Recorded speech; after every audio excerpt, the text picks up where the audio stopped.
இப்போ இருக்கிற நிறைய வியாதிகள், blood pressure, sugar, cholesterol, heart problem, anxiety disorders, இது எல்லாமே லைஃப் ஸ்டைல் டிசார்டர்ஸ். அதாவது வாழ்க்கை முறை மாற்றத்தால் வந்த சில ப்ராப்ளம். இந்த BP, cholesterol, sugar, heart problem, இது எல்லாத்துக்கும் எதனால் வந்திருக்கும் அப்படின்னு கேட்கும்பொழுது மோஸ்ட்லி ஃபேமிலி ஹிஸ்ட்ரி அப்படிங்கிற ஒரு பாயிண்ட் வரும். பட் அதெல்லாம் மீறி ஸ்ட்ரெஸ், உங்களுடைய லைஃப் ஸ்டைல், அதனால் வரக்கூடிய சில ப்ராப்ளம் அப்படின்னு சொல்லலாம். பிபியை மெஷர் பண்ணி பார்க்குறோம், பிளட் டெஸ்ட் பண்ணி கொலஸ்ட்ரால், சுகர் இதெல்லாம் பார்த்துடுறோம். இதுக்கு எல்லாத்துக்கும் ஒரு முக்கியமான காரணமாக இருக்கிற ஸ்ட்ரெஸ்ஸை நம்மளால் அளக்க முடியறதில்ல. நம்ம ரிப்போர்ட்ஸ் மட்டும்தான் பார்த்து நார்மலுங்கிறோம். அவரு நார்மலா அப்படிங்கிறது நமக்கு தெரியாது. மோஸ்ட் ஆஃப் த டைம் ஒருத்தருடைய பர்சனாலிட்டி அவருடைய ப்ராப்ளத்தை டிசைட் பண்ணது. எதையுமே ஈஸியாக எடுத்துக்கிற ஒருத்தர் இருப்பார். சின்ன சின்ன விஷயத்துக்கெல்லாம் பதட்டப்படுற ஒருத்தர் இருப்பார். சில பேருக்கு நான் என்ன டைப் அப்படின்னே தெரியாது. ஒருத்தர் ஸ்ட்ரெஸ்டாக இருக்காரு, பதட்டமாக இருக்காரு, ஆன்சைட்டியாக இருக்காரு அப்படிங்கிறது எதை வச்சு நம்ம சொல்கிறோம்? ஒரு பல்ஸ் ரேட் பார்க்குறோம், ஹார்ட் ரேட் 70 to 80 இருக்க வேண்டியது ஒரு 100, 120 அந்த ரேஞ்சுக்கு போகும்போது, அவருடைய பிபி அதிகமாக இருக்கும் பொழுது லேசான ஒரு ஸ்வெட்டிங் இருக்குது, அவர் கையை பிடிச்சு பார்க்கும்போது ஒரு சின்ன நடுக்கம் இருக்குது. இது எல்லாம் வச்சு நீங்கள் பதட்டமாக இருக்கீங்க போல் இருக்கு அப்படிங்கிற. ஆமாம் டாக்டர், நீங்கள் சொல்கிறது கரெக்டு தான் அப்படின்னு. இப்போ இந்த பதட்டத்தினால தான் இந்த பிபி ஏறுது. இவருக்கு பிபி பேஷண்ட் கிடையாது, ஆனால் பதட்டத்தினால பிபி ஏறுது. இந்த பதட்டம் அப்படியே கண்டினியூ ஆகிட்டே இருக்குது அப்படின்னா நிச்சயமாக ஒரு நாளைக்கு அந்த பேஷண்ட்டாக மாறிடும். அடிக்கடி இந்த லெவலில் இருந்துட்டு இருந்தாருன்னா அவருடைய சுகர் ஏற ஆரம்பிக்கும், அவருடைய கொலஸ்ட்ரால் ஏற ஆரம்பிக்கும், அவர் வெயிட் போட ஆரம்பிப்பார், அவருடைய ஹார்ட்டில் எல்லாமே ப்ராப்ளம் வர ஆரம்பிக்கும். இது எல்லா விஷயத்துக்குமே இவர் கண்டினியூஸாக ஒரு மனப்பதட்டத்தில் இருக்கிறாரு அப்படின்னா நிச்சயமாக அதுதான் மெயினான காரணமாக இருக்க முடியும். இதை நம்ம மன அழுத்தங்கிறோம், இல்லைன்னா ஸ்ட்ரெஸ் அப்படிங்கிறோம். ஸ்ட்ரெஸ் தேவையா தேவையில்லையா அப்படின்னா, ஸ்ட்ரெஸ் இல்லைன்னா லைஃபே கிடையாது. லைஃப்பில் முன்னேறத்துக்கு ஸ்ட்ரெஸ்ஸுங்கிறது தான் உண்மையான ஒரு மோட்டிவேஷன். ஸ்ட்ரெஸ் அப்படின்னா உடனே நம்ம ஒரு ஃபினான்ஷியல் ப்ராப்ளம், இல்லை ஒரு ஹெல்த் ப்ராப்ளம், இல்லை ஒரு ஃபேமிலி ப்ராப்ளம், இதெல்லாம் இருக்கும்போது வரக்கூடிய மன அழுத்தம் தான் ஸ்ட்ரெஸ் அப்படின்னா அப்படிலாம் கிடையாது. காலையில் டெய்லி எந்திரிச்சு வேலைக்கு போகணும் அப்படின்னு நீங்கள் படுக்க போகும்போது நினச்சிட்டு படுத்துட்டு காலையில் எந்திரிக்கும் பொழுது கரெக்டான டைமுக்கு போவோமா அப்படின்னு நினைக்கிறீங்களே, அதுவே ஒரு ஸ்ட்ரெஸ் தான். இந்த வேலைக்கு நீங்கள் எவ்வளவு ஸ்ட்ரெஸ் ஆகுறீங்க, எவ்வளோ நேரம் ஸ்ட்ரெஸ்ஸாக இருக்கீங்க அப்படிங்கிறதெல்லாம் முக்கியம். ஆஃபீஸ் போன உடனே அந்த ஸ்ட்ரெஸ் ரிலீவ் ஆகிடணும், நீங்கள் ரிலாக்ஸ் ஆகிடணும். அப்போ தான் அவங்க ஒர்க்கை கண்டினியூ பண்ண முடியும். இல்லாட்டினா அடுத்தது ஒர்க் ஸ்ட்ரெஸ்ன்னு ஒன்று வந்துட ஆரம்பிக்கும். ஸோ அதிலிருந்தே நீங்கள் இன்னும் ரிலீவ் ஆகலைங்கும் போது இந்த ஒர்க் ஸ்ட்ரெஸ் சேரும்பொழுது நிச்சயமாக வீட்டுக்கு திரும்பி வரும்போது டயர்டோடு வருவீங்க, உங்களோட எனர்ஜியெல்லாம் எக்ஸாஸ்ட் ஆகி வருவீங்க.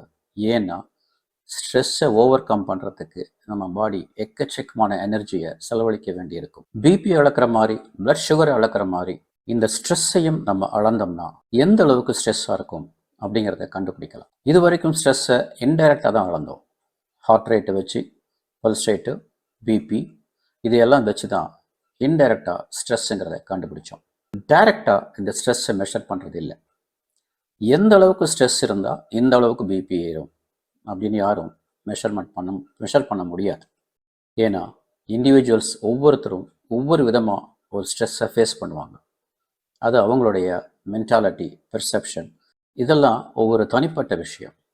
ஸோ ஒவ்வொருத்துக்குமே ஸ்ட்ரெஸ்ஸுக்குண்டான காரணம் மாறுபடும். அந்த பர்டிகுலர் காரணத்துக்கு அவர் எவ்வளோ ஸ்ட்ரெஸ் ஆகிறாங்கிறது மாறுபடும். ஒரு நாளையில் நீங்கள் எத்தனை தடவை ஸ்ட்ரெஸ் ஆகிறீன்னு உங்களுக்கே தெரியாது. வெளியில் எவ்வளவோ கூலாக இருக்கிற மாதிரி இருப்பாங்க, ஆனால் உள்ளுக்குள்ளே பயங்கர ஸ்ட்ரெஸ்ஸாக இருப்பாங்க. இந்த ஸ்ட்ரெஸ்ஸை இன்டைரக்டாக அளக்காமல் நேரடியாக அளக்க முடியுமா அப்படின்னா இப்போது அளக்கலாம் அப்படின்ட்டு இருக்கு. ஒரு டயபெட்டிக் பேஷண்ட் இருக்கார், அவருக்கு பிளட் சுகர் ஏறி ஏறி இறங்குது. அதை கண்டினியூஸாக மானிட்டர் பண்ணுறதுக்கு கண்டினியூஸ் குளுக்கோஸ் மானிட்டர் அப்படிங்கிறது ஒன்று இருக்குது. அதே மாதிரி இது எல்லாத்துக்குமே காரணமான ஒரு ஸ்ட்ரெஸ்ஸை கண்டினியூஸாக மானிட்டர் பண்ணணும் அப்படின்னா பல விஷயங்களை தெரிஞ்சுக்கலாம். அப்படி என்ன தெரிஞ்சுக்கலாம்? எதுக்கு ஸ்ட்ரெஸ் ஆனீங்க அப்படின்னு நம்ம கேட்கும்பொழுது என்னதுன்னு தெரியல டாக்டர், இதனால் ஸ்ட்ரெஸ்ஸாக இருக்குன்னு எனக்கே தெரியல. பட் இந்த ஸ்ட்ரெஸ்ஸை கண்டினியூஸாக 24 hours மானிட்டர் பண்ணோம்னா அந்த 24 மணி நேரத்தில் எத்தனை தடவை நீங்கள் ஸ்ட்ரெஸ் ஆனீங்கன்னு கண்டுபிடிக்க முடியும். அந்த டைமில் அந்த ஸ்ட்ரெஸ் அதிகமாக இருக்குன்னு அந்த மெஷர்மெண்ட் காட்டும் பொழுது நம்ம அந்த டைமில் நீங்கள் என்ன பண்ணீங்கன்னு கேட்கலாம். இந்தந்த டைமில் நீங்கள் ஸ்ட்ரெஸ்ஸாக இருந்திருக்கீங்க, இந்தந்த டைமில் நீங்கள் என்ன பண்ணினீங்க, அந்த ஸ்ட்ரெஸ் ஆகும்போது இவர் எந்த அளவுக்கு ஸ்ட்ரெஸ் ஆனார்னு அதில் கண்டுபிடிச்சிடலாம். அந்த ஸ்ட்ரெஸ்ல இருந்து எவ்வளோ நேரம் கழிச்சு நார்மலுக்கு எப்போ வந்தார் அப்படிங்கிறத கண்டுபிடிச்சிடலாம். சில பேர் அதிகமாக ஆகும், பட் பேஸ் லெவலுக்கு நார்மலுக்கு வரவே மாட்டாங்க. இவங்கள தான் க்ரானிக் ஸ்ட்ரெஸ் அப்படிங்கிறோம். அக்யூட் ஸ்ட்ரெஸ் அப்படிங்கிறது ஒரு பப்ளிக் ஸ்பீக்கிங். அடுத்த நாள் நம்ம ஒரு ஸ்பீச் கொடுக்கணும், இல்லை ஒரு எக்ஸாம் போகணும், ஒரு இன்டர்வியூ போகணும். இதெல்லாம் மென்டல் ஸ்ட்ரெஸ். அதே சமயத்தில் ஒரு இன்ஃபெக்ஷன் இருக்குது, கஷ்டப்படுறீங்க, அது ஒரு ஃபிசிக்கல் ஸ்ட்ரெஸ். நாளைக்கு ஒரு சர்ஜரி நடக்க போகுது உங்களுக்கு, அதுவும் ஒரு ஸ்ட்ரெஸ், ஃபிசிக்கல் ஸ்ட்ரெஸ். இது எல்லாமே அந்தந்த பீரியடில் முடிஞ்சு போயிடும். எக்ஸாம் முடிஞ்ச பிறகு நீங்கள் ஸ்ட்ரெஸ்லேருந்து வெளியில் வர போகிறீங்க. பட் எக்ஸாம் முடிஞ்ச பிறகும் அது கண்டினியூ ஆச்சுன்னா அதுவே ஒரு க்ரானிக் ஸ்ட்ரெஸ்ஸாக மாறுறதுக்கு உண்டு. சில பேர் டெய்லியுமே எக்ஸாம் போகிற மாதிரியே இருப்பாங்க, அந்த படபடப்பு இருந்துகிட்டே இருக்கும். இவங்கள தான் க்ரானிக் ஸ்ட்ரெஸ். இவங்களுக்கு தான் இந்த பிரச்சனைகள் எல்லாம் நிறையா வர ஆரம்பிக்குது. ஓகே, இதை வச்சு நேரடியாக கண்டுபிடிக்க முடியுமா? நம்ம ஸ்ட்ரெஸ் வரும்போது நம்ம பாடி அதுக்கு ஒரு ரெஸ்பான்ஸ் கொடுக்குது. இந்த சமயத்தில் இதை ஓவர் கம் பண்ணுறதுக்கு உண்டான சில ஹார்மோன்ஸ் நம்ம உடம்புல சுரக்க ஆரம்பிக்கும். அதில் ஒரு முக்கியமான ஹார்மோன் கார்டிசால். கார்டிசாலுங்கிறது ஒரு நாளமில்லா சுரப்பி சுரக்கிற ஹார்மோன். இந்த ஹார்மோன் நம்ம உடம்புல பேஸ் லெவலில் டெய்லி சுரந்துக்கிட்டே தான் இருக்கும். இதனுடைய லெவல் ஏறி இறங்கும். எப்படி ஏறி இறங்கும் அப்படின்னா, நான் சொன்ன மாதிரி எப்பெல்லாம் ஸ்ட்ரெஸ் அதிகமாகுதோ அப்பெல்லாம் இந்த கார்டிசால் ஏறும். நம்ம பாடியில் ஒரு ரிதம் இருக்குது, சிர்காடியன் ரிதம்னு பேர். பகலில் முழிக்கணும், சுறுசுறுப்பாக இருக்கணும், ராத்திரி தூங்கணும். இந்த ரிதத்துக்கு பேர் சிர்காடியன் ரிதம் அப்படின்னு பேர். இதை கண்ட்ரோல் பண்ணி வைக்கிறதே இந்த கார்டிசால் அப்படிங்கிற ஒரு முக்கியமான ஹார்மோன். காலையில் நீங்கள் தூங்கி எந்திரிக்கும் போது ரொம்ப லோ லெவலில் இருக்கிற இந்த கார்டிசால் நீங்கள் ஆஃபீஸ் போகணும்னு நினைக்கும்போது கொஞ்சம் கொஞ்சமாக ஏற ஆரம்பிக்குது. இந்த பிக்சரை பார்த்தா தெரியும் எந்தெந்த டைமில் எப்படி ஏறி எப்படி இறங்குது அப்படி. அது பீக்குக்கு வரும்பொழுது நீங்கள் சுறுசுறுப்பாக இருப்பீங்க, நிறைய வேலை பண்ணுவீங்க, உங்களுக்கு நிறைய எனர்ஜி தேவைப்படும் காலையில் எந்திரிச்ச உடனே. இந்த ஹார்மோன் எக்ஸ்ட்ராவாக சுரந்து பல மாற்றங்களை நம்ம உடம்புக்கு உள்ளே உண்டாக்கும். நேரமாக ஆக, மத்தியானம் சாயங்காலம் ஆக ஆக நீங்கள் கொஞ்சம் ரிலாக்ஸ் ஆக ஆரம்பிக்கும் போது நேச்சுரலாக இது லோ லெவலுக்கு போயிடும். நைட்டுக்கு ரொம்பவே லோவுக்கு போயிடும். அப்போது உங்களுக்கு எந்த விதமான பதட்டமும் இருக்கக்கூடாது. ஆனால் அந்த சமயத்தில் உங்களுக்கு தூக்கம் வரணும், தூங்கணும் அப்படிங்கும்போது இன்னொரு ஹார்மோன் வரும், அது மெலட்டோனின். அந்த மெலட்டோனின் ஹார்மோன் அப்படிங்கிறதான் நம்மளை தூக்கத்தை உண்டாக்குது. இந்த ரிதம் மாறும். எப்போ மாறும் அப்படின்னா, சப்போஸ் நீங்கள் ஒரு யூஎஸ் போயிடுறீங்க, அங்கே இங்கே காலையில் இருக்கும்போது அங்கே நைட்டு அப்படிங்கும்பொழுது அங்கே நைட்டில் விழிச்சிட்டு இருப்பீங்க, பகலில் தூங்க ஆரம்பிப்பீங்க. ஏன்னா இந்த கார்டிசாலுக்கு தெரியல நீங்கள் யூஎஸ் போயிட்டீங்க அப்படின்னு.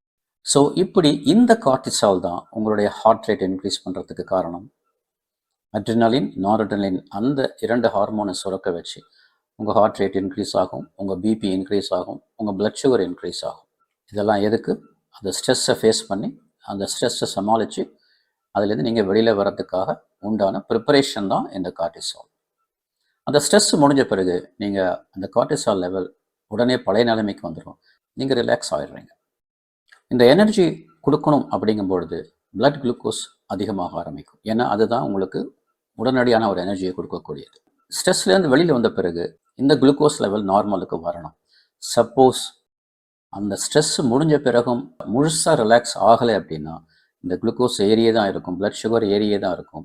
நேச்சுரலி உங்களுக்கு ஒரு இன்சுலின் ரெசிஸ்டன்ஸ் வர ஆரம்பிக்கும். அதுக்கப்புறம் நீங்கள் டயபெட்டிக் ஆவீங்க. ஸ்ட்ரெஸ்ஸை மேனேஜ் பண்ணும்பொழுது ஒரு படபடப்பு வரும். அந்த படபடப்புக்கு உங்கள் ஹார்ட் ரேட் இன்க்ரீஸ் ஆகும், உங்கள் ஹார்ட்னுடைய பம்பிங் ஃபோர்ஸ் அதிகமாகும். அப்போது நேச்சுரலாக பிபி அதிகமாகும். ஸ்ட்ரெஸ்ஸு குறைஞ்ச பிறகு பழைய ஸ்டேஜுக்கு வரும்போது பிபி நார்மலுக்கு வரணும். நீங்கள் ஸ்ட்ரெஸ்லேருந்து விடுபடவே இல்லை, ஸ்ட்ரெஸ்ஸு போயிடுச்சு, இருந்தாலும் அதனுடைய எஃபெக்ட் எனக்கு கண்டினியூஸாக இருக்குது அப்படின்னா உங்கள் பிபி ரைஸ்டாகவே இருக்கும். இதே ஸ்டேஜ் போச்சு அப்படின்னா நிச்சயமாக உங்களுடைய கொலஸ்ட்ரால் அதிகமாக ஆரம்பிக்கும், நீங்கள் ஒபிசிட்டி வருவீங்க, விசரல் ஃபேட் அதிகமாக இருக்கும். இந்த கார்டிசால் லெவலை 24 hours நம்ம மெஷர் பண்ணி அதை ரெக்கார்ட் பண்ணி வச்சோம்னா நம்மளுடைய ரியல் பர்சனாலிட்டி தெரியும்.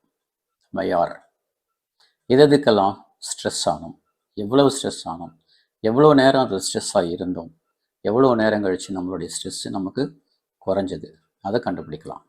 வேறு என்ன கண்டுபிடிக்கலாம்னா, ஒரு எக்ஸசைஸ் பண்ணுறீங்க, ஜிம்முக்கு போகிறீங்க, ஒரு ஒர்க் அவுட் பண்ணுறீங்க. அப்படி பண்ணும்பொழுது நீங்கள் கொஞ்சம் கொஞ்சமாக அந்த ஒர்க்கை இன்க்ரீஸ் பண்ணும்போது உங்கள் கார்டிசால் லெவல் இன்க்ரீஸ் ஆகிட்டே இருக்கும். எவ்வளவு இன்க்ரீஸ் ஆகுனே தெரியாமல் நீங்கள் பாட்டு ஓடிக்கிட்டே இருந்தீங்கன்னா மயக்கம் போட்டு கீழே விழ சான்சஸ் இருக்குது. அடுத்தது இது கண்டினியூஸாக பண்ணும்போது சில பேர் ஹார்ட் அட்டாக் வந்துருச்சு, ஜிம் பண்ணும்போது இறந்துட்டாரு அப்படிங்கும்போது ஏன் அப்படின்னா மெயினான ரீசன் இந்த ஸ்ட்ரெஸ் ஹார்மோன்ஸ், பிபி ரைஸ் ஆகிறது, படப்பட போகிறது, ஹார்ட் அட்டாக். இந்த ஹார்ட் அட்டாக் ஒரு முக்கியமான ரீசன் நம்ம எவ்வளவு கார்டிசால் ஏறி இருக்குன்னு நமக்கு தெரியறதில்ல. அதுக்கும் மீறி ஓடு ஓடு ஓடுன்னு அவரை தொந்தரவு பண்ணும் பொழுது, அவர் கஷ்டப்படும் பொழுது நிச்சயமாக அவருக்கு ஒரு அட்டாக் வரதுக்கு சான்சஸ் இருக்குது. ஒரு ஓடி முடிச்ச பிறகு அவர் உட்கார்றாரு, ரிலாக்ஸ் பண்ணுறாரு. அந்த ரிலாக்ஸேஷன் பீரியடில் எவ்வளவு சீக்கிரம் ஒரு பழைய நிலைமைக்கு வரார் அப்படிங்கிறது இந்த கார்டிசால் லெவலை வச்சு கண்டுபிடிச்சிடலாம். ஓடுறதுக்கு முன்னாடி எவ்வளோ இருந்தது, ஓடும்பொழுது எவ்வளவு ஏறிச்சு, ஓடி முடித்த பிறகு உட்காரும்போது எவ்வளவு இறங்குச்சு, இதுக்கு எவ்வளோ டைம் ஆச்சு, அதை வச்சு அவருடைய ஸ்டாமினா அதை கண்டுபிடிக்கலாம். பல வியாதிகளுக்கு இந்த ஹார்மோன் தான் காரணம்னு சொல்லும் பொழுது நீங்கள் இந்த கண்ட்ரோல் பண்ணுறதுக்கு உண்டான மெஷர்ஸ் பண்ணோம் அப்படின்னா பல வியாதிகளை தடுத்து நிறுத்த முடியும். ஒரு மெடிடேஷன் பண்ணுறீங்க அப்படின்லாம் பண்ணும் பொழுது இந்த மெடிடேஷன், இந்த யோகா, இதனுடைய எஃபெக்ட் எவ்வளோ இருக்குன்னு கண்டுபிடிக்க கூட இந்த கார்டிசால் லெவலை வச்சு கண்டுபிடிக்கலாம். எனக்கு ஸ்ட்ரெஸ் வந்தால் கூட நான் ஈஸியாக ஃபீல் பண்ணுறேன், ஈஸியாக ஃபேஸ் பண்ணுறேன். என்னுடைய கார்டிசால் லெவல் அதிகமாகாமலே நான் இருக்குது எனக்கு. ஏன்னா என்னுடைய பாடியை அந்த மாதிரி பழக்கப்படுத்தியிருக்கேன். ஒரு கொஸ்டின் இப்போ என்ன வரும்னா, இது வரைக்கும் இந்த கார்டிசால் லெவல் அளந்ததே இல்லையா அப்படின்னு கேட்பாங்க. மெஷர் பண்ணது இல்லையா? மெஷர் பண்ணியிருக்காங்க. எப்படி பண்ணுவாங்கன்னா, ஒரு பிளட் டெஸ்ட் பண்ணுவாங்க, ஒரு வேர்வை ஸ்வெட்டில் டெஸ்ட் பண்ணுவாங்க, ஒரு யூரினில் டெஸ்ட் பண்ணுவாங்க. இந்த மாதிரி ஒரு டெஸ்ட் பண்ணும்போது என்னென்னா, அந்த டெஸ்ட் பண்ணுறதுக்கு நம்ம அந்த சாம்பிளை வாங்கும்போது அவருடைய ஸ்ட்ரெஸ் லெவல் எவ்வளோ இருந்ததோ அந்த லெவல் மட்டும்தான் அதில் காட்டும். ரெண்டாவது, ஸ்வெட் டைரக்டான அவர் மெஷர் பண்ணுறது இல்லை.